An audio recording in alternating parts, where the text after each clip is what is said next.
SuperTalk Mississippi Media production. This is Jack Hoffman. For nearly 31 years, Tico's Steakhouse has been a staple for fine dining in Jackson, Mississippi. I would like to invite you to come experience our family tradition of our hospitality, sizzling steaks, and healthy poured beverages. Call today or stop in and experience Tico's in the second generation. With locations in Ridgeland on County Line Road and now on the Square in Oxford. This is Gerard Gibert, and thank you for listening to MidDays here on SuperTalk Mississippi. With Gerard Gibert is powered by C-Spire. Power your home or business with C-Spire Fiber. To learn more, visit supertalk.fm/C-Spire. C-Spire Fiber powers SuperTalk Mississippi.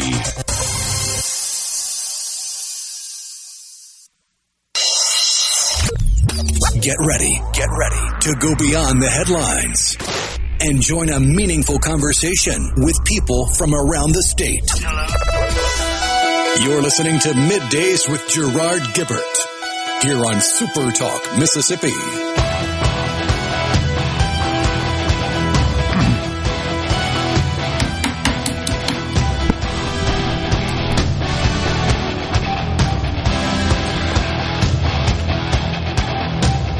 Good Monday morning to you, and welcome to MidDays on a very big day.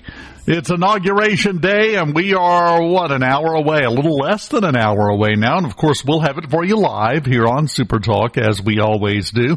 And in the next segment in just a moment, hopefully we'll be able to catch up with the guy normally in this chair, Gerard Gibert, who is in Washington for the inauguration. There have been some changes.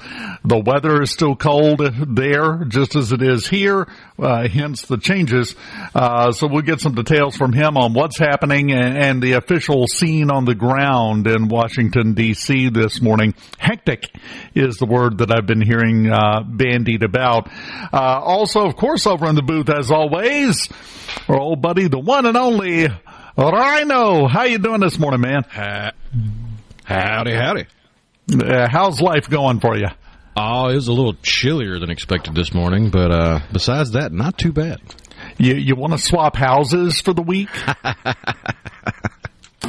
We down here in Pike County, we are in the winter storm warning area. We are, depending on the model you look at, I was talking to Rhino before the show, we are expected to get anywhere from 3 to 9 inches of snow on the ground. 9 inches would almost double our previous single-day record in Pike County. So I'm excited. My niece have already filled out the paperwork to file a formal request for grievance, and I'm sure that'll be processed in due haste. Before we get into all of the inauguration festivities and weather and everything else, I do want to take a moment to talk very briefly about Paul. I joined SuperTalk 10 years ago. It doesn't feel like 10 years ago, but 10 years ago. And it didn't take long before I met Paul. I heard him on the air forever and really appreciated what he did as a broadcast professional. He was just so good at this job. This is a weird job. Not going to lie. Not just anybody can walk in and do it. There's a lot of moving parts. There's a lot of things you have to take into consideration. And Paul just did it so effortlessly. It was like he wasn't even trying. He was. The amount of effort he put into it was unreal. But when he did it, it looked like he wasn't even trying. And that is the sign of a true top-level, top-tier professional. It was just so impressive to listen to him work, to watch him work.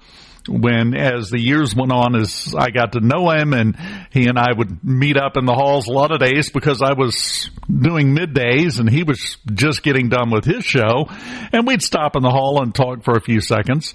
Now, he used to joke when I would fill in on the morning show. He said, "Look, man, I really appreciate you more than you know. Not everybody wants to get up this early.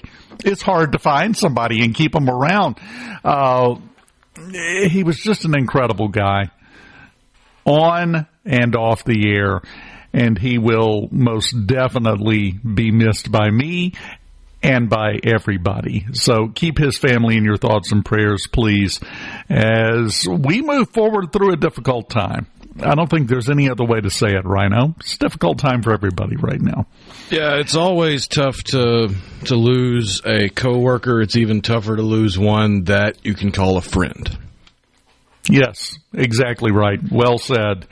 And I heard Richard and JT talking about it this morning, just an hour or two ago.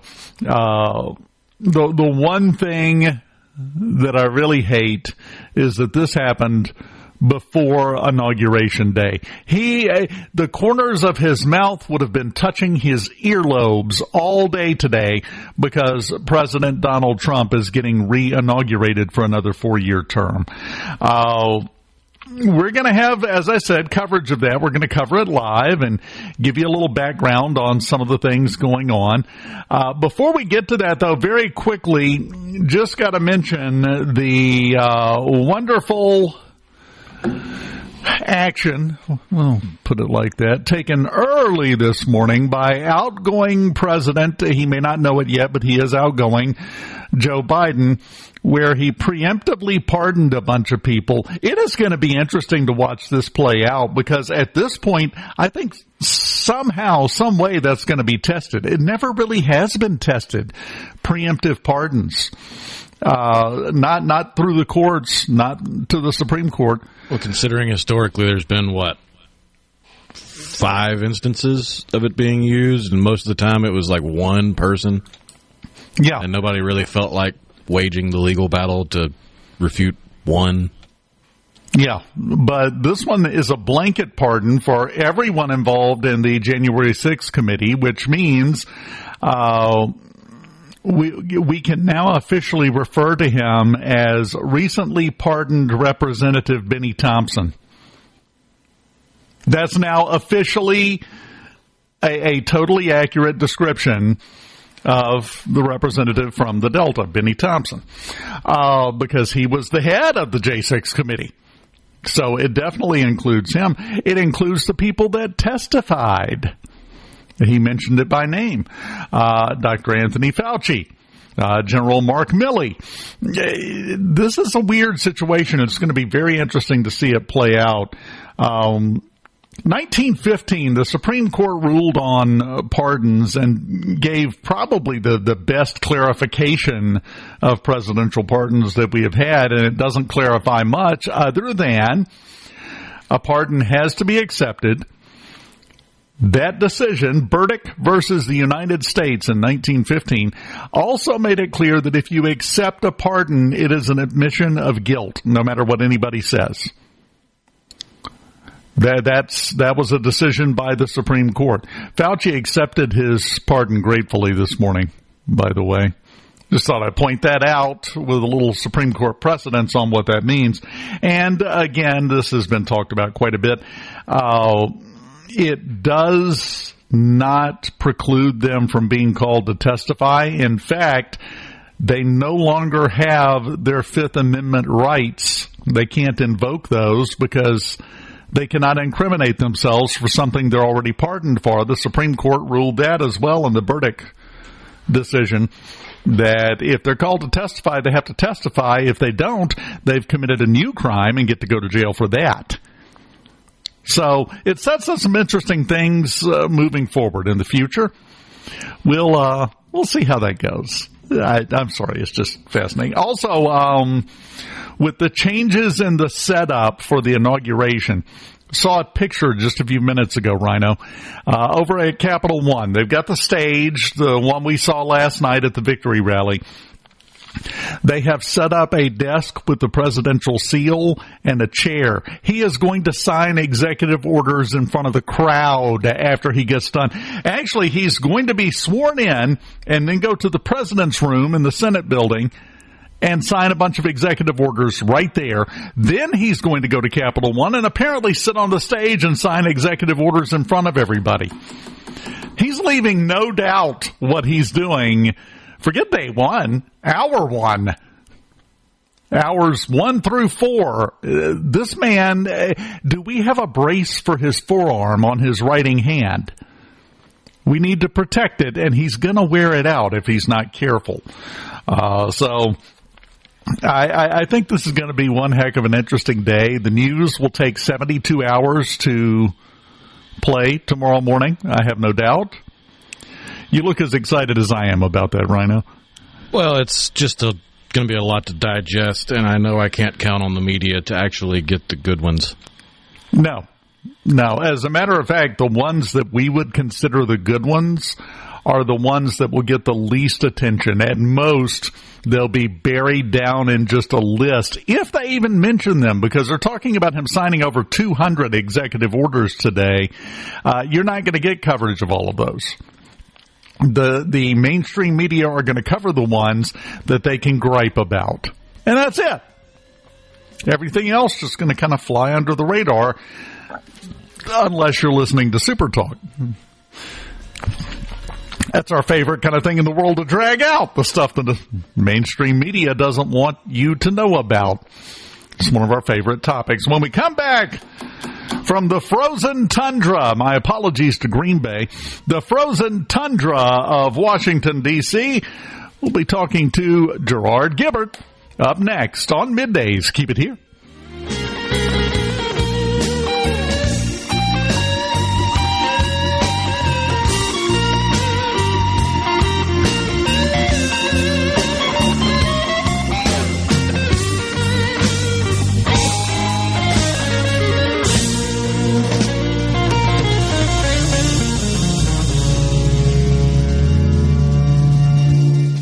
Pickup truck.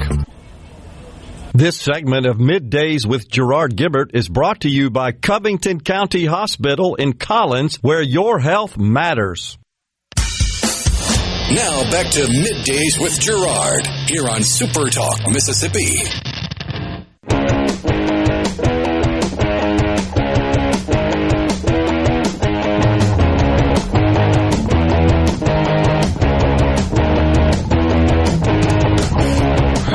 Welcome back to the Element Wealth Studios, Middays on SuperTalk Mississippi.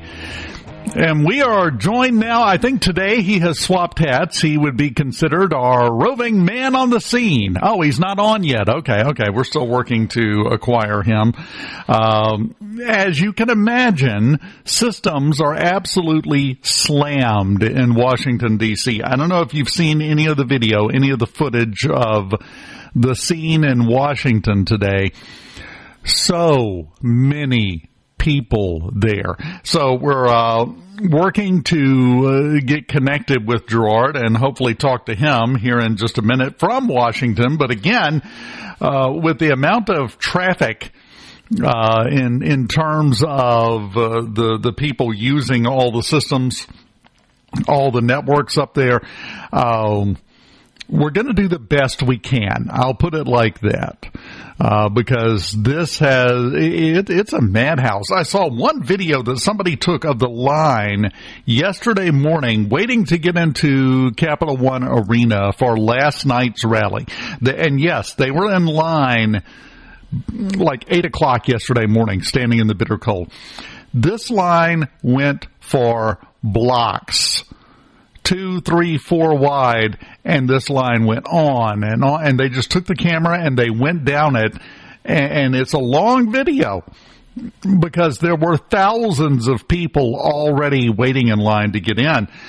What's going to be interesting is to see who can manage to get into the arena for this afternoon. Yeah, that not only are there a lot of people in line, there are already some people already in there.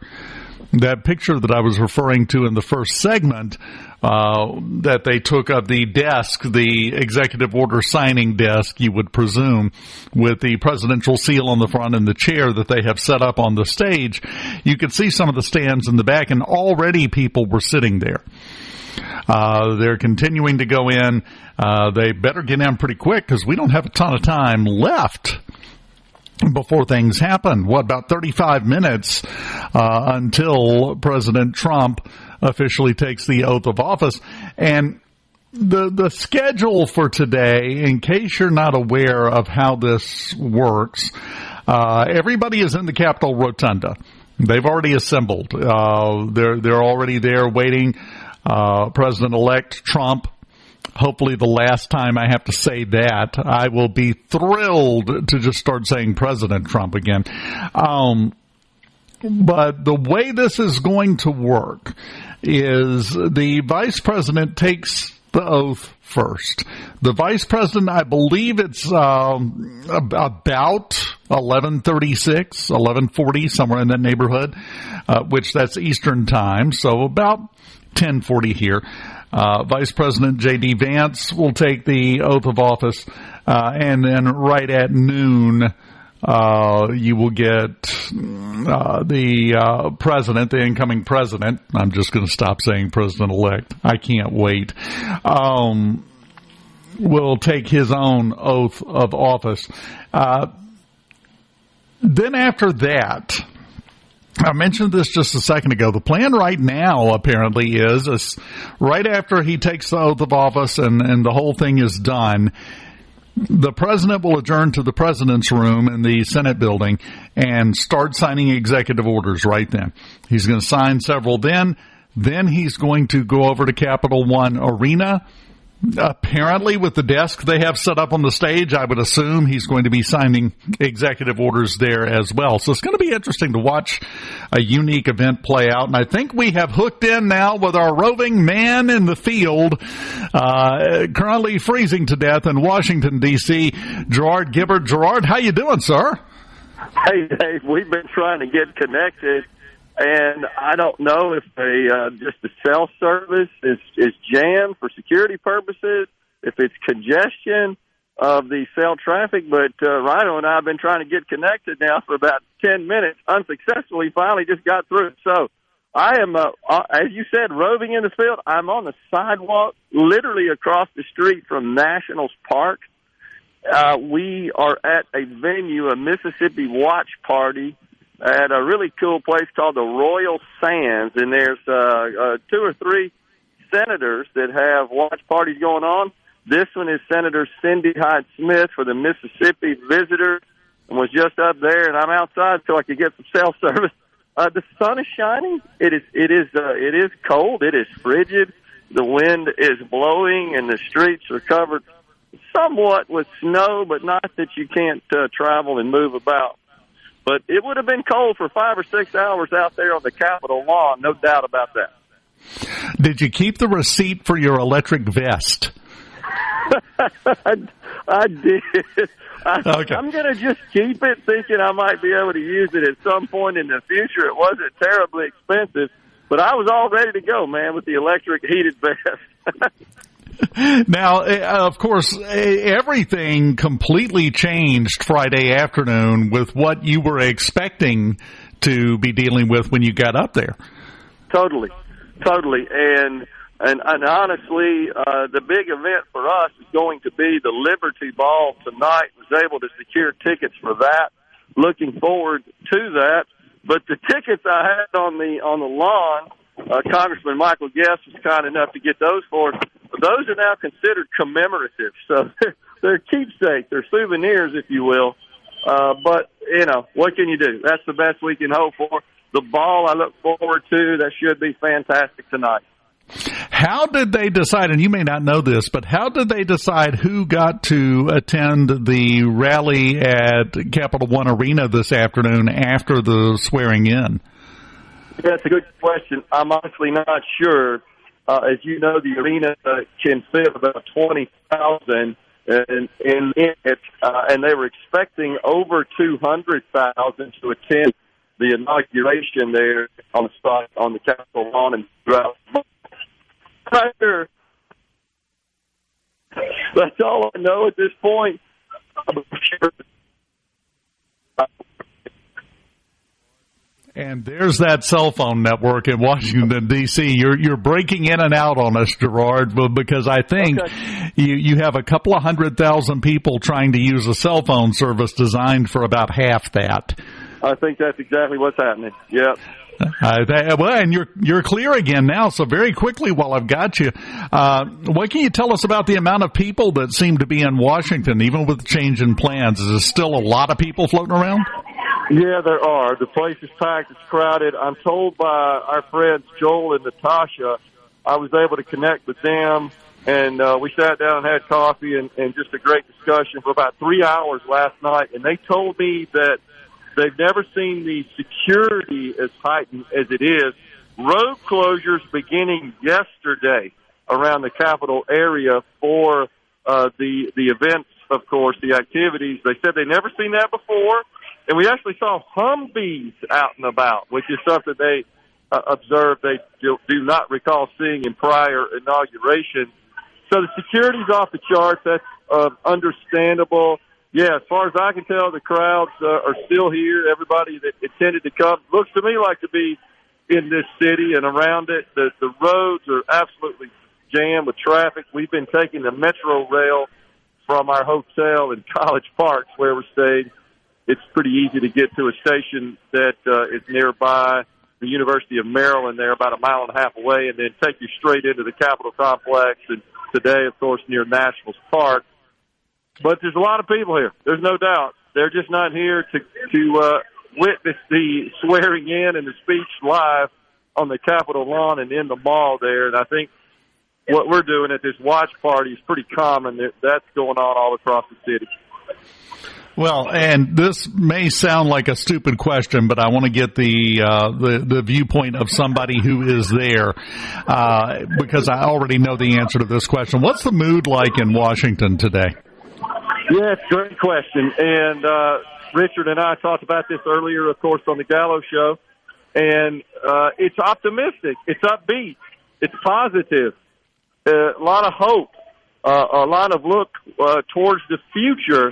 And, you know, it's interesting to get that. This is my first one, so it was interesting talking to Joel and Natasha about that. One of the things that they mentioned to me last night is we were moving about the streets, moving from our points of meeting, that they've never seen so many Republicans in town. I thought that was interesting. And you can identify them because they've got of course, the Trump regalia and the attire on, and that immediately identifies them. They were just talking about 4 years ago, the Biden inauguration. You couldn't hardly find a Republican in the town. So just that, you know, I think is turned things upside down, in my view, in a positive sense. And so everybody just feels good.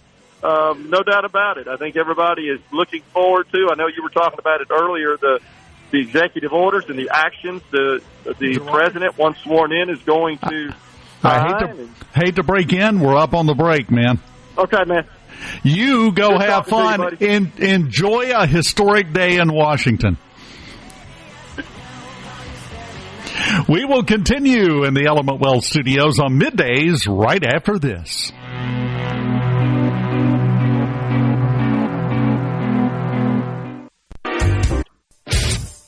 You're listening to Middays with Gerard Gibert, here on SuperTalk Mississippi.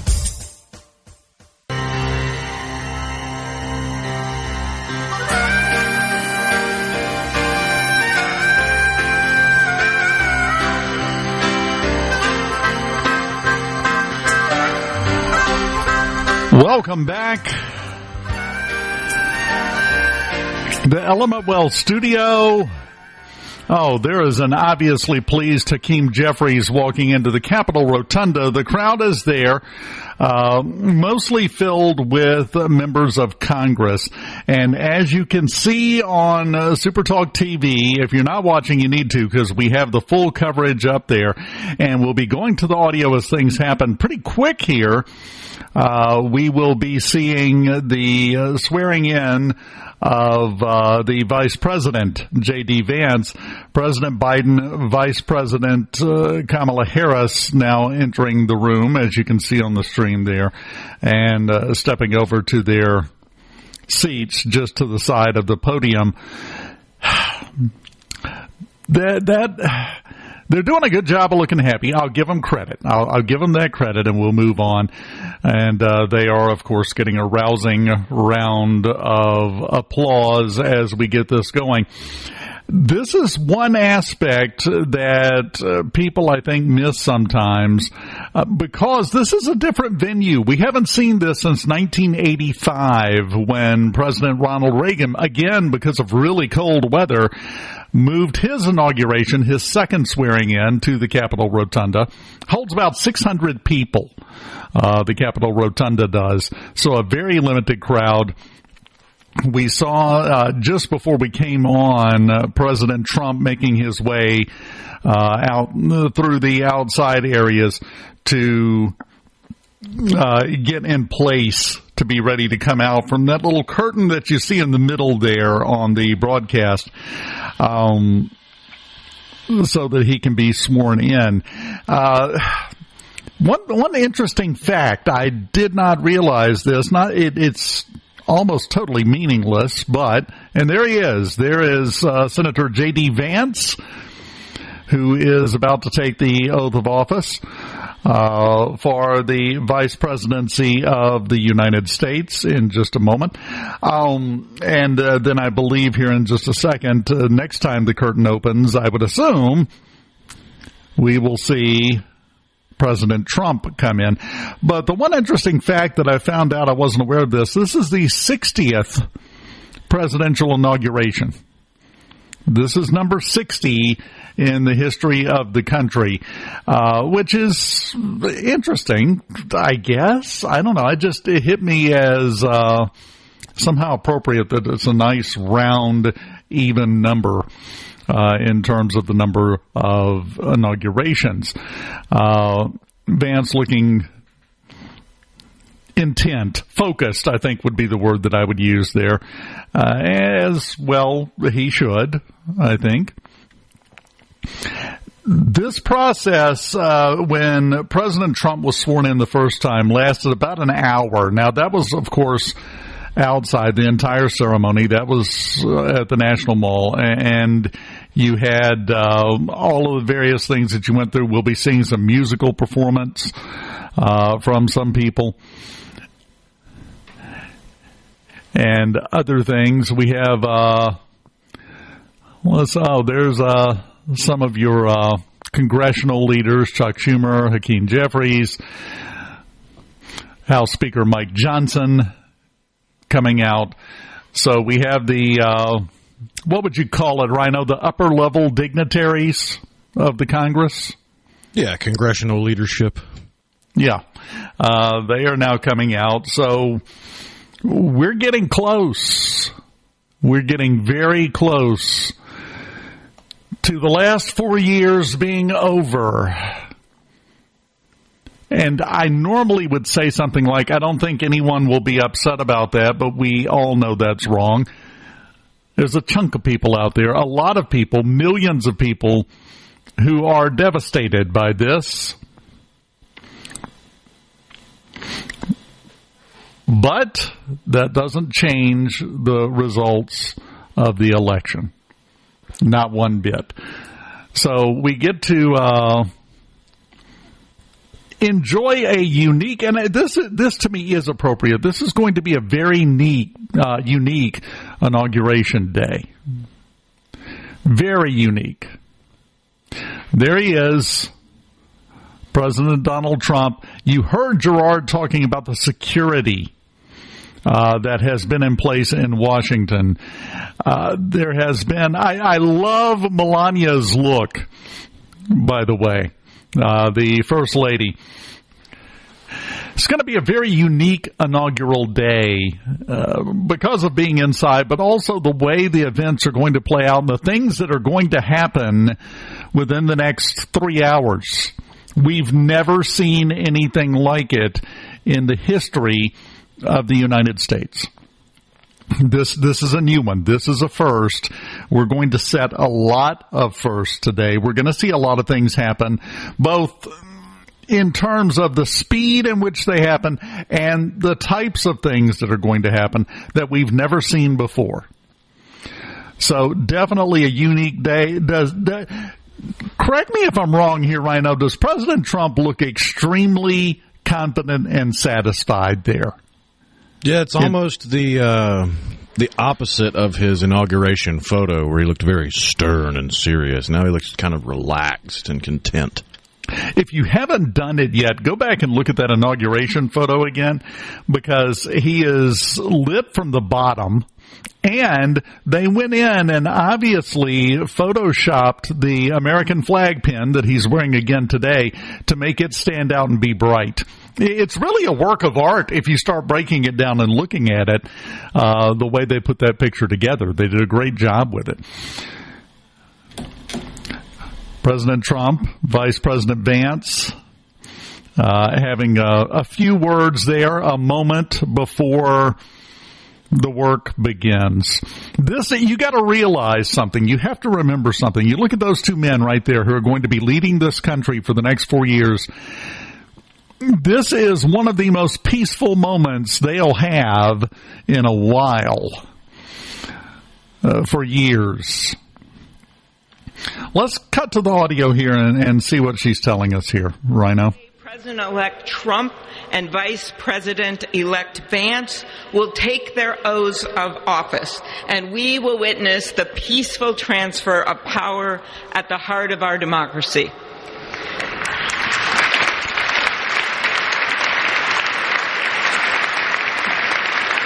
For the past year, I've chaired the inaugural ceremony committee, which includes the leadership of Congress from both parties.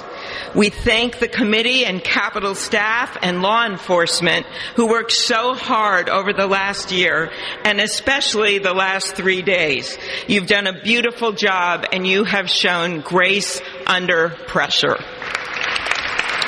That's an understatement. Our theme this year is our enduring democracy. The presence of so many presidents and vice presidents here today is truly a testament to that endurance. We welcome President Biden and Dr. Biden. We welcome Vice President Harris and Doug Emhoff, President Obama, President Clinton and Secretary Clinton, President Bush and Laura Bush, Vice President Pence, Vice President Quayle and Marilyn Quayle. The justices of the United States Supreme Court are with us, all 9 of them I counted, and of course the Trump and Vance families. This ceremony marks what will soon be 250 years of our democracy.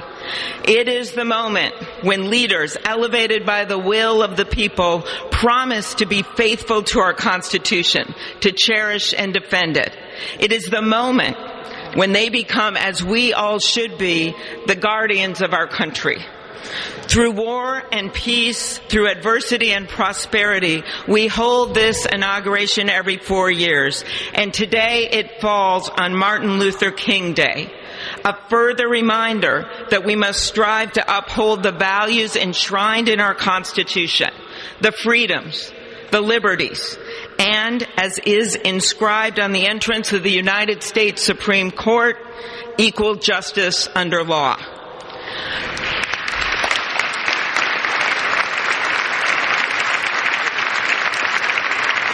But what makes this moment more than a passing ceremony is all who are watching it across the country, the people of this nation, the ordinary people doing extraordinary things. President Kennedy, who at one point worked as a senator in this building and would often walk through this very rotunda, once said, "In a democracy, every citizen, regardless of interest in politics, holds office. Every one of us is We're going to have to cut away right now for a break, but when we come back, we're going to roll with it.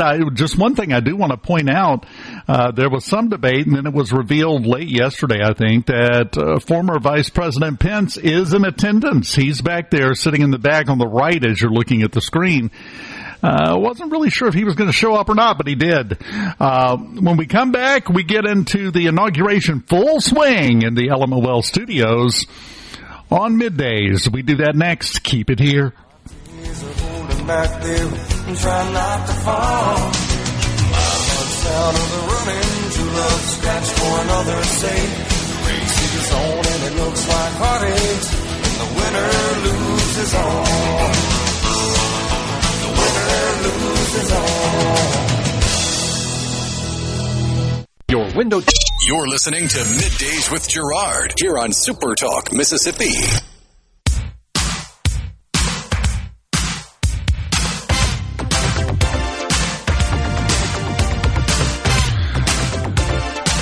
Welcome back. Just in time, we're about to get down to business at the 60th presidential inauguration inside the Capitol Rotunda in Washington. I was just talking before we go to the audio again. They're in the prayer right now, and I don't want to jump in halfway through that. Apparently, and I saw the video, several people got booed as they were introduced and brought into the chambers, including former President Clinton and his wife Hillary. Just thought that was interesting and wanted to share that. Once we are done with this, we will move on. It's an important part. Notice Trump standing there with his eyes down, paying attention, paying respect, and President Biden just kind of standing there. Well, I'm just observing, Rhino. That's all you can do, right? Just calling balls and strikes. Yep, that's all you can do in this particular situation, and it's not overly surprising, I don't think. Really, when you look at things, that's not a surprising look. He's just kind of staring off. What is he going to do with his time now? He hasn't done anything but this for 50 years, so I'm not really sure. Now, up next, I believe on the order of the day, we will have the swearing in of J.D. Vance as vice president. The vice president gets sworn in first, then the president, because in terms of a concert, the vice president is kind of the opening act. He goes on first, and then the main event happens with the swearing in of the president. As I said, last time this happened, it took about an hour with President Trump back in 2017. He is apparently going to make an inaugural address from right there in the rotunda after the swearing in is done. There will be more to come later at the Capital One Arena. And we will, by then, we're going to be off the air, you and I. We're not going to be able to cover anything from the Capital One Arena. But we will stick with this, and we will follow through with the entire inauguration of President Trump. Let's go ahead right now and go to the audio, Rhino, and let's see what we've got here. This should be a musical piece. Mr. President, the last 4 years, there are times I'm sure you thought it was pretty dark. But look what God has done. We praise Him and give Him glory.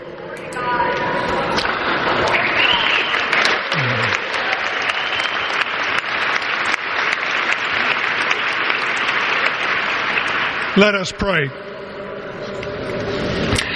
Our Father and our God, Thou hast said, blessed is the nation whose God is the Lord. As the prophet Daniel prayed, blessed be the name of God forever and ever. For wisdom and might are His. He changes the times and the seasons. He removes kings. He raises up kings. He gives wisdom to the wise and knowledge to those who have understanding. Our Father, today, as President Donald J. Trump takes the oath of office once again, we come to say thank you, O Lord our God. Father, when Donald Trump's enemies thought he was down and out, you and you alone saved his life and raised him up with strength and power by your mighty hand. We pray for President Trump that you'll watch over, protect, guide, direct him. Give him your wisdom from your throne on high. We ask that you would bless him and that our nation would be blessed through him. We also ask that you would bless and protect Melania as First Lady. We thank you for the beauty, the warmth, and grace that she shows not only to this nation, but to the whole world. We thank you for Vice President-elect J.D. Vance and his wife Usha and their young family. May he be a strength to President Trump to stand beside him to hold up his arms like Aaron held up the arms of Moses in the midst of battle. The prophet Samuel reminded the people, it was you that brought them up from the land of Egypt. And he said, now stand still that I may reason with you before the Lord. So, Father, we take this moment to stand still, to remember the great things that you have done for this nation. Thank you for the protection, the bounty, the freedoms that we so enjoy. We remember to keep our eyes fixed on you, and may our hearts be inclined to your voice. We know that America can never be great again if we turn our backs on you. We ask for your help, and we pray all of this in the name of the King of Kings, the Lord of Lords, your Son, my Savior, and our Redeemer, Jesus Christ. Amen. Ladies and gentlemen, please welcome Associate Justice Kavanaugh to administer the Vice Presidential Oath of Office. That, of course, was the Reverend Franklin Graham. And now Justice Kavanaugh will administer the oath to Senator J.D. Vance, who is about to become Vice President J.D. Vance.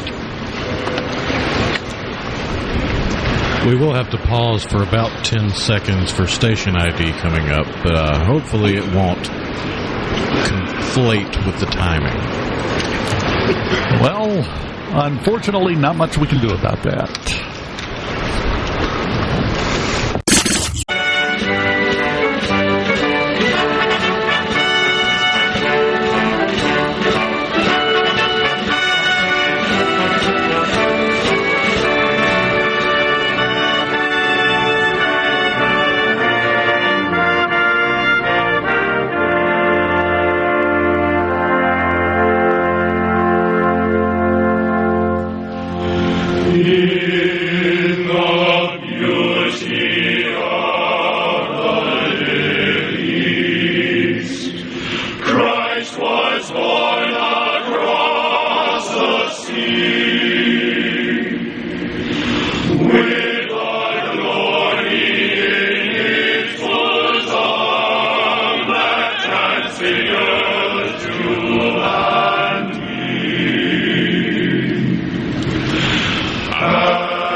If that doesn't get you, you're not paying attention. Just going to be honest. And now I believe we should go after that. That's a tough act to follow, but I think we've got exactly the man that can do it, because I believe now we'll move on to the inaugural address from that gentleman on the screen right there, President Donald Trump. He has now been sworn in. It is official.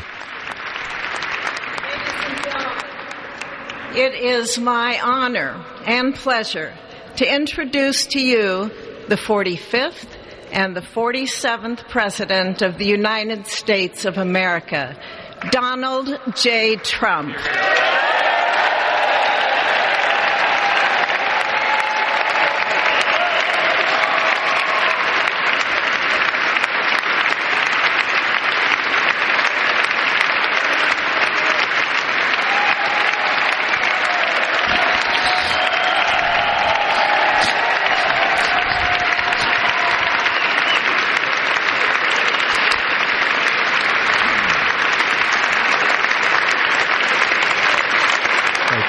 Thank you very much, everybody. Well, thank you very, very much.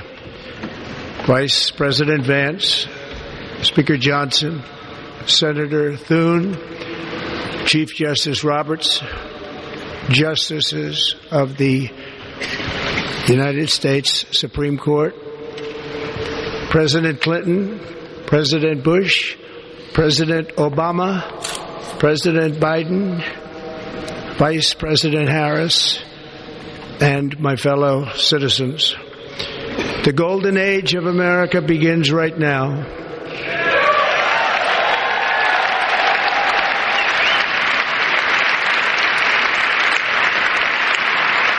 From this day forward, our country will flourish and be respected again all over the world. We will be the envy of every nation, and we will not allow ourselves to be taken advantage of any longer. During every single day of the Trump administration, I will very simply put America first.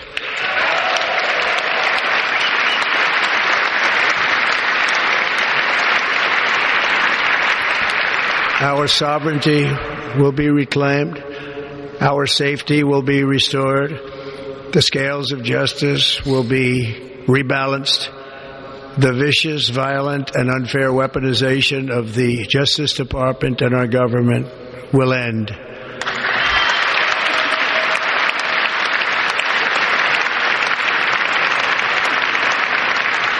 And our top priority will be to create a nation that is proud, prosperous, and free.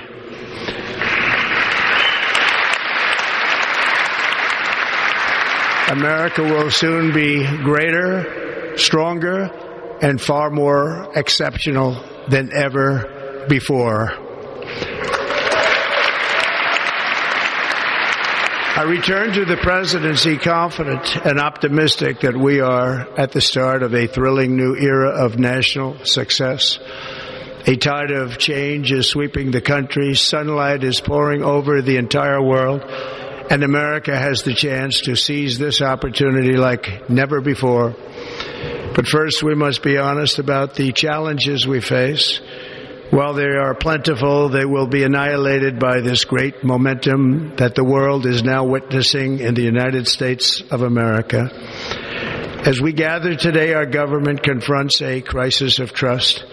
For many years, a radical and corrupt establishment has extracted power and wealth from our citizens while the pillars of our society lay broken and seemingly in complete disrepair.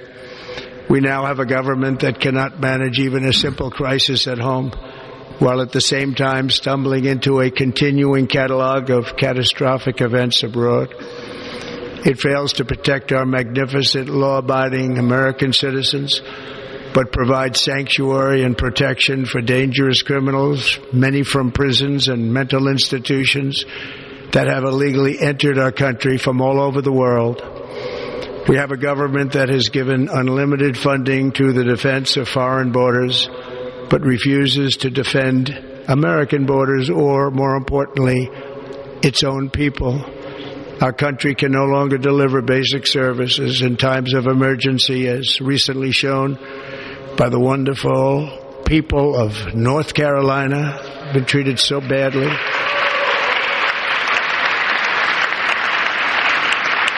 And other states who are still suffering from a hurricane that took place many months ago. Or more recently, Los Angeles, where we are watching fires still tragically burn from weeks ago without even a token of defense. They're raging through the houses and communities, even affecting some of the wealthiest and most powerful individuals in our country, some of whom are sitting here right now. They don't have a home any longer. That's interesting. But we can't let this happen. Everyone is unable to do anything about it. That's going to change. We have a public health system that does not deliver in times of disaster, yet more money is spent on it than any country anywhere in the world. And we have an education system that teaches our children to be ashamed of themselves in many cases, to hate our country despite the love that we try so desperately to provide to them. All of this will change starting today, and it will change very quickly.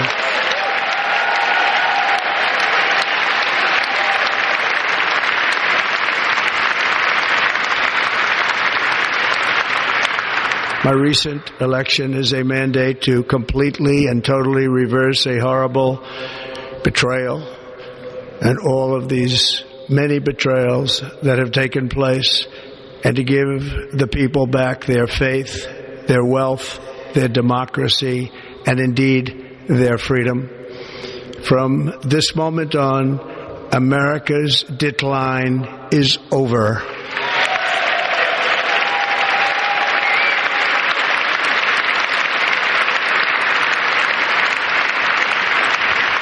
Our liberties and our nation's glorious destiny will no longer be denied, and we will immediately restore the integrity, competency, and loyalty of America's government. Over the past 8 years, I have been tested and challenged more than any president in our 250-year history, and I've learned a lot along the way. The journey to reclaim our republic has not been an easy one, that I can tell you. Those who wish to stop our cause have tried to take my freedom and indeed to take my life. Just a few months ago in a beautiful Pennsylvania field, an assassin's bullet ripped through my ear.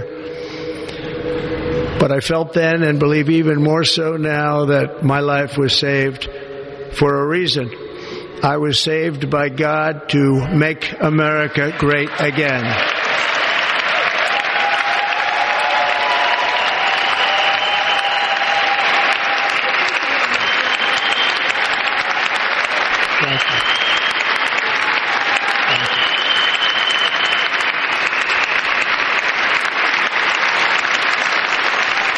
Thank you very much.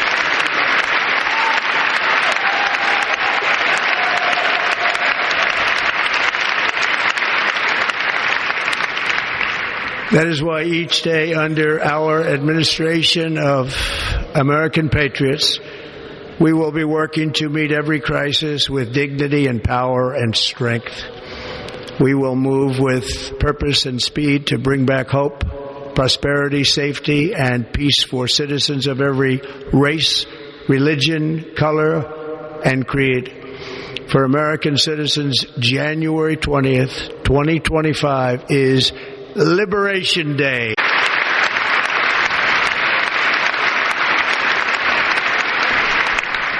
All illegal entry will immediately be halted, and we will begin the process of returning millions and millions of criminal aliens back to the places from which they came. We will reinstate my Remain in Mexico policy.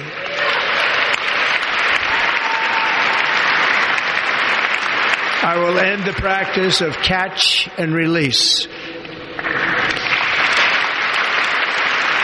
And I will send troops to the southern border to repel the disastrous invasion of our country.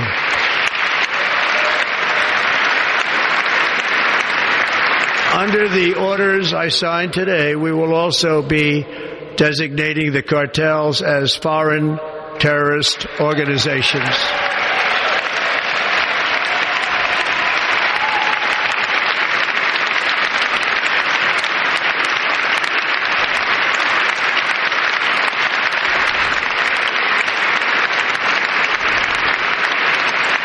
And by invoking the Alien Enemies Act of 1798, I will direct our government to use the full and immense power of federal and state law enforcement to eliminate the presence of all foreign gangs and criminal networks, bringing devastating crime to U.S. soil, including our cities and inner cities.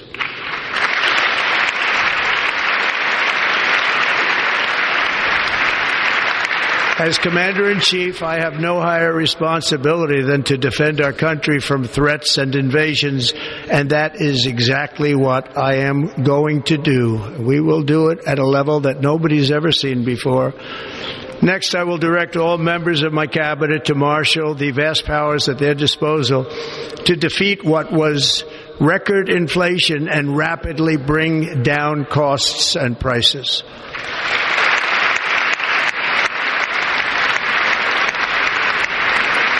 The inflation crisis was caused by massive overspending and escalating energy prices, and that is why today I will also declare a national energy emergency. We will drill, baby, drill.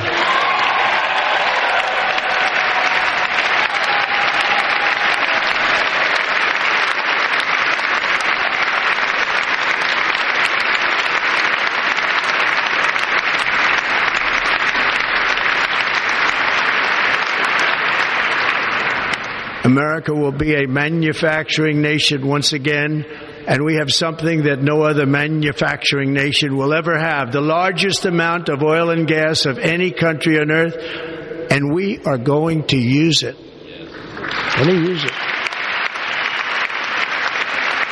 We will bring prices down, fill our strategic reserves up again, right to the top, and export American energy all over the world.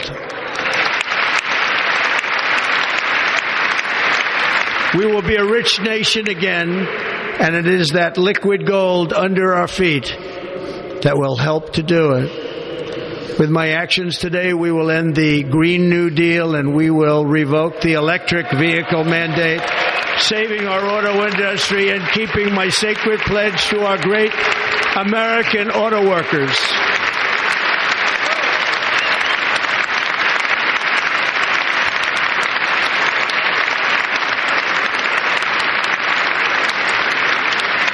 In other words, you'll be able to buy the car of your choice. We will build automobiles in America again at a rate that nobody could have dreamt possible just a few years ago. And thank you to the auto workers of our nation for your inspiring vote of confidence. We did tremendously with their vote. I will immediately begin the overhaul of our trade system to protect American workers and families. Instead of taxing our citizens to enrich other countries, we will tariff and tax foreign countries to enrich our citizens.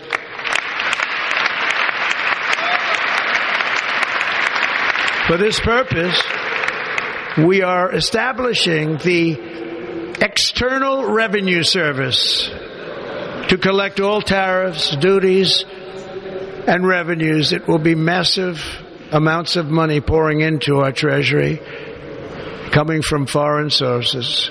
The American dream will soon be back and thriving like never before to restore competence and effectiveness to our federal government.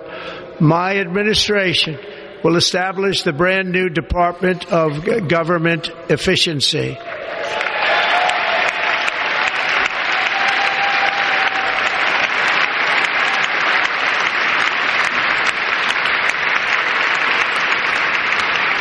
After years and years of illegal and unconstitutional federal efforts to restrict free expression, I will also sign an executive order to immediately stop all government censorship and bring back free speech to America.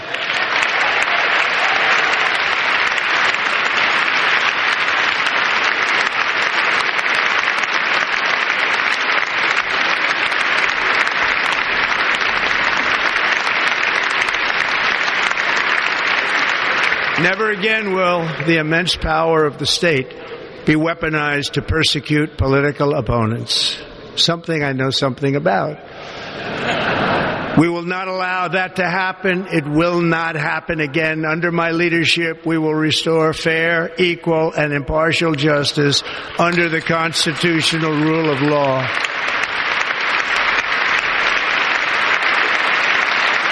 And we are going to bring law and order back to our cities. This week, I will also end the government policy of trying to socially engineer race and gender into every aspect of public and private life.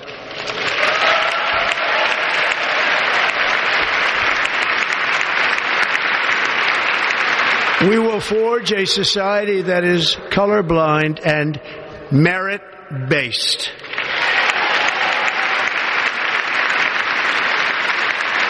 As of today, it will henceforth be the official policy of the United States government that there are only two genders, male and female.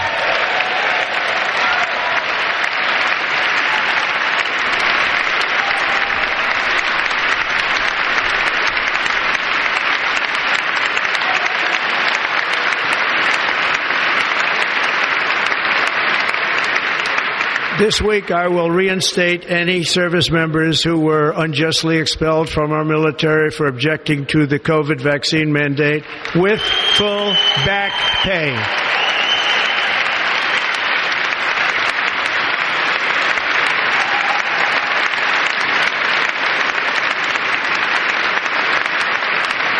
And I will sign an order to stop our warriors from being subjected to radical political theories and social experiments while on duty. It's going to end immediately. Our armed forces will be freed to focus on their sole mission, defeating America's enemies.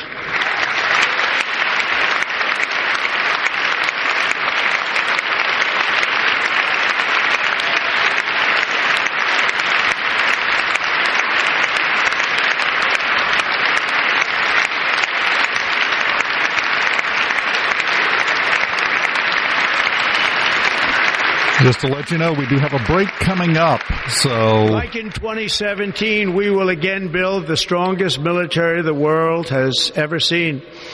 We will measure our success not only by the battles we win, but also by the wars that we end, and perhaps most importantly, the wars we never get into.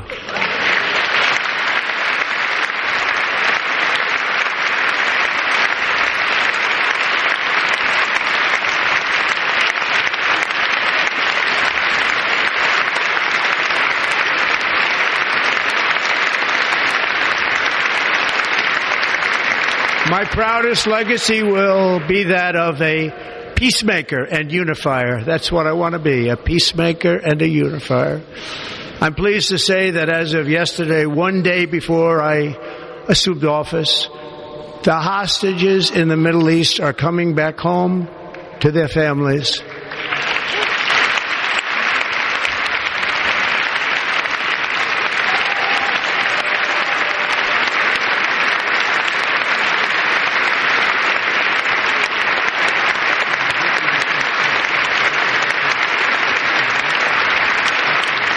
Thank you. America will reclaim its rightful place as the greatest, most powerful, most respected nation on earth, inspiring the awe and admiration of the entire world. A short time from now, we are going to be changing the name of the Gulf of Mexico to the Gulf of America, and we will restore the name of a great president, William McKinley, to Mount McKinley, where it should be and where it belongs.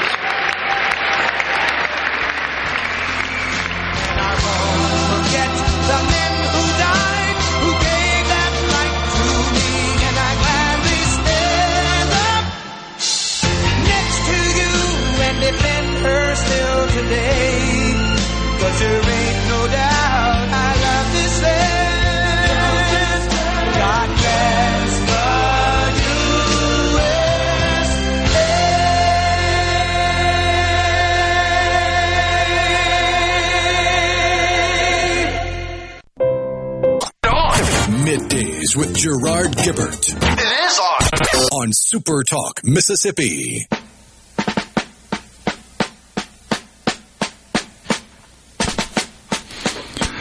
Let's go back and catch the final few moments of President Trump's inaugural address from the Capitol Rotunda.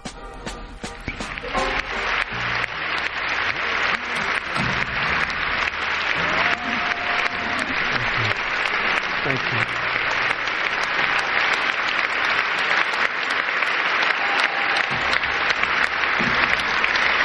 Thank you. Thank you.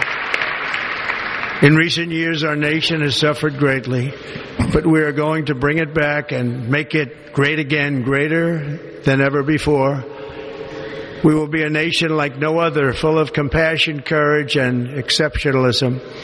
Our power will stop all wars and bring a new spirit of unity to a world that has been angry, violent, and totally unpredictable. America will be respected again and admired again, including by people of religion, faith, and goodwill. We will be prosperous. We will be proud.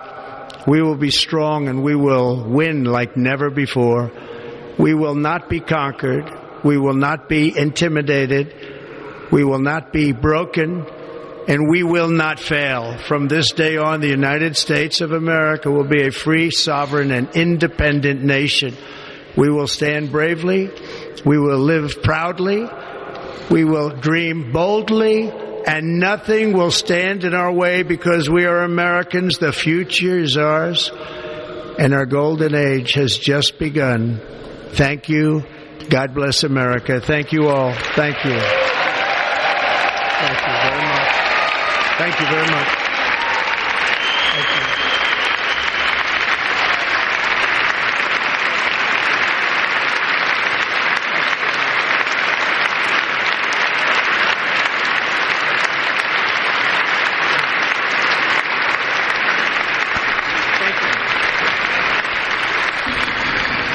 A very good speech.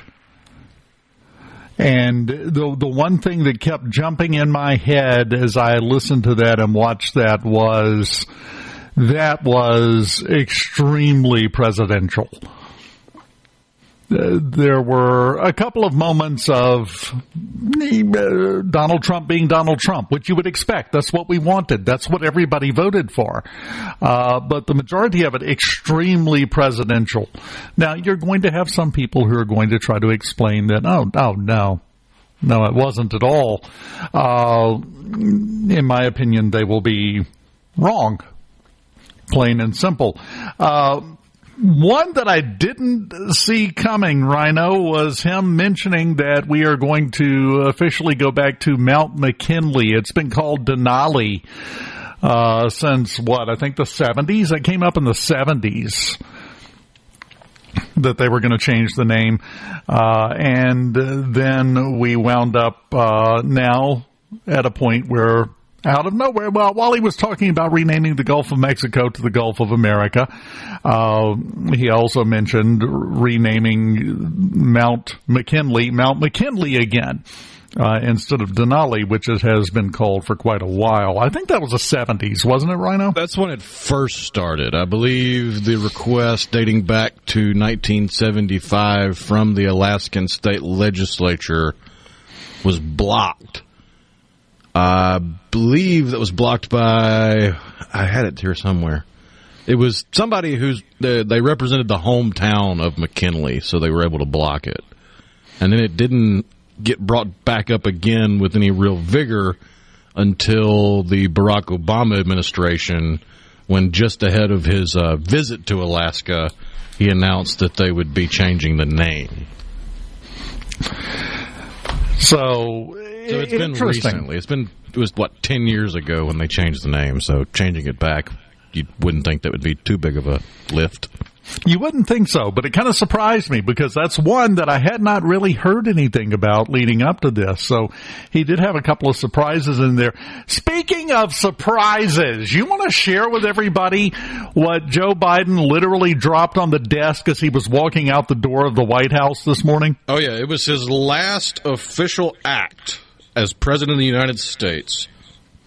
He issued, "To all whom these presents shall come greeting, be it known that this day I, Joseph R. Biden, Jr., President of these United States, pursuant to my powers under Article 2, Section 2, Clause 1 of the Constitution, have granted unto James B. Biden, Sarah Jones Biden, Valerie Biden Owens, John T. Owens, and Francis W. Biden a full and unconditional pardon for any nonviolent offenses against the United States which they may have committed or taken part in during the period from January 1, 2014 through the date of this pardon.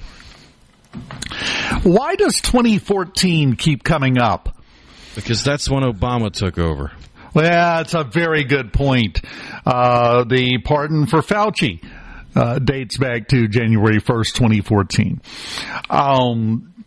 It's very interesting that he's pardoning everybody all the way back to when Barack Obama took office. That kind of tends to indicate there may be some more fire beneath all the smoke that we've seen for a while, at least to me. I have a suspicious nature. The good news is that is the last time Joe Biden will have the opportunity to do that. And, you know, none of those names have really been the focus of much of anything in terms of investigations or the like, with the exception of his brother, James, who was involved in the entire kerfluffle in Ukraine with the gas company. But just find it interesting. I would just pardon everybody on the way out the door. That's fine. Literally on the way out the door, he dropped that basically as the inauguration was starting, didn't he? Yeah, the event had already begun. People had already taken their seats, and that was released. Would we expect any differently? Depends. I'm personally just surprised there weren't more names on the list. I'm really a little bit shocked by that. Well, that is another ironic thing is, what's her name? Vindman, the wife of the whistleblower. Yes. She's been on social media all morning complaining about how betrayed she feels by the administration because they weren't offered pardons. Why? What'd you do? That's my first reaction to that. I mean, I know what the investigations have entailed and the accusations and everything, but if you are publicly upset that you weren't offered a pardon, what did you do? That's the initial knee-jerk reaction. Keep in mind, with his family, just as everybody else, if they, according to the Burdick decision for the Supreme Court in 1915, if they accept the pardons, they are admitting guilt. Just throwing that little legal detail out there. They're saying, yeah, I did it. Thank you. Appreciate that. And then moving on. So, yeah, that's, to me, honestly, not that surprising of a move by President Biden. I figured he would have a few more in him before he left. I mean, it's, you know, you got 50-50 odds he even knows he did that. He might not be aware. Because that has kind of been the way things have operated during this entire administration, as has become apparent. He hasn't known what he was doing the whole time. The good news is, though, it is now officially over. It's done. In the next 15 to 20 minutes, from what we have been told, President Trump will start signing executive orders. And let me say, let's talk about that speech for just a minute. I don't remember ever a presidential inauguration where the newly sworn-in president talked about how many things he was doing that day. I don't think I've ever heard anything like that. It's usually glittering generalities on the day of the swearing-in. Not today. You saw it and heard it for yourself. All of the various things that he listed, all of the things about doing away with DEI, with there now being two genders by, for the purposes of the federal government. Two genders. That's it. That's all we got. I don't think that everyone realizes, there's been somewhat of an understanding, but I don't think anyone realizes just how massive of a sea change we're about to see in the United States. We are basically turning everything upside down to what it's been for the last 4 years, and going back in what is, my opinion, a much better direction. There's going to be some culture shock. This is the definition of shock and awe that you're about to see unfold. You think you have heard wailing and gnashing of teeth. Oh, it's about to kick in. You have no idea. This week alone is going to be ridiculous. And then it's just going to continue from there. But with, feel very confident in saying a much better result. We have one more segment of Middays in the Element Wealth Studios. A couple of other observations about the speech. We'll get to those next on SuperTalk Mississippi.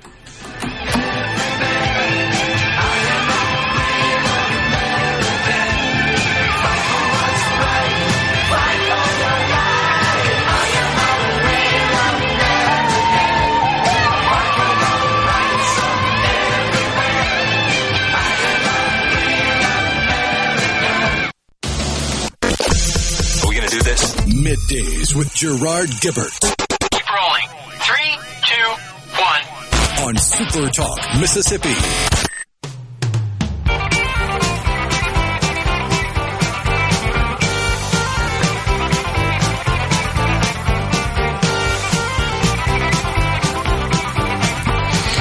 What a day, what a day. Welcome back to the Element Wealth Studios. The final segment of Middays on a Monday. And I want to tell you, that was a humdinger of a speech. It's interesting still to me, the whole pardons going back to January 1st, 2014, because that's when the whole Burisma thing started under the Obama administration in Ukraine. That's when supposedly the gain of function research under Dr. Fauci began. He just basically tried to cover everything. It was the first time in Obama's presidency that he didn't have control of the Congress. And you remember, January 2014 is famous. I have a pen and a phone. Yep. And now President Biden has granted everybody a pardon for all of that. The whole everything, just in general, blanket pardons left and right. I still am waiting to see if some of those are going to be challenged. During the speech, the inauguration speech, I thought it was interesting when President Trump got several times during the speech a standing ovation. Sometimes just in the Capitol Rotunda, sometimes because they had it on split screen, as you saw, got a standing ovation both there and at the Capital One Arena. One of the times that he got a joint standing ovation in the Capitol Rotunda and at the Capital One Arena, and it was a full standing ovation in the Rotunda with Democrats standing up to join in, was when he announced he was declaring a national emergency at the border. I thought that was interesting because some of the times the Democratic elected officials in the room would sit there and they would applaud, but they wouldn't join in the standing ovation. They joined in on that one. I thought that was interesting, and I think that was a very low-key, tacit admission that we have a problem. We still have a problem, even though the border crossings have dropped. There's an issue. And I think even they realize it, and they admitted it. To do that. I am interested to see, and we haven't gotten full details, and it would be almost impossible to get full details until we see it play out. His mention of bringing down costs and prices. That's a complicated thing, and that's not something, you're not going to go to the grocery store tomorrow and get a loaf of bread for a nickel. It doesn't work that way. This is going to take time to unroll, time to go into effect, and time to get all the pieces in place. So, depends on how thick the tinfoil you want to put on as to how deep down that rabbit hole you could go, because I'm fairly certain some people out there took that to mean end the Fed. Oh, yeah, that's a big discussion going on in the Fed. I have heard some people and seen some people, I'm sure you have too, talking about doing away with the IRS, no less. There's, again, depending on how many layers of tinfoil you want to put on. There's a lot of stuff floating around out there. Everybody thinks this is a panacea moment where it's going to cure all ills and everything will be different. I don't, personally, Rhino, I don't know about you, I don't think it's going to go to quite the extent of fruit basket turnover. Everything is different. Everything's gone, and we're doing that. I don't think it's going to get to quite that level, but it's going to feel like it to a lot of folks, I think. What, you don't think the mainstream media is going to go from, oh, look at Grandpa Joe. He loves his family so much, to fire and brimstone over anything Trump says? Right. Exactly. Trump could come out and give an official statement and issue a presidential proclamation in support of cute puppies, and they would immediately destroy him. President Trump dislikes cats would be the headline. Completely ignores iguanas. What about the hamsters? Why is President Trump forgetting these beautiful creatures? You know, that's exactly what we're going to get, and you know it. It doesn't matter what he does, it's going to be wrong. And those same Democrats that were applauding the emergency declaration for the border will be on TV gnashing teeth the second they start deporting criminal, illegal aliens. Well, we know that from the vote in the House on Nancy Mace's bill. What was it, 159 Democrats voted against the bill that would require criminals that are here illegally to be deported. 159 people said it was picking on them. Just absolutely mind-blowing. Well, it is a brand new day. It is a fantastic 4 years laid in front of us. It's not going to be without struggles and challenges. No such thing. But do you feel like you can breathe again? I do. Just calling it like it is. We've got news from Fox News. I wonder what they'll be talking about. And SuperTalk Mississippi News on the way next. And Rhino and I will join you again tomorrow morning at 10:06 for Middays in the Element Well studios. Happy day, my friend. I'll see you then.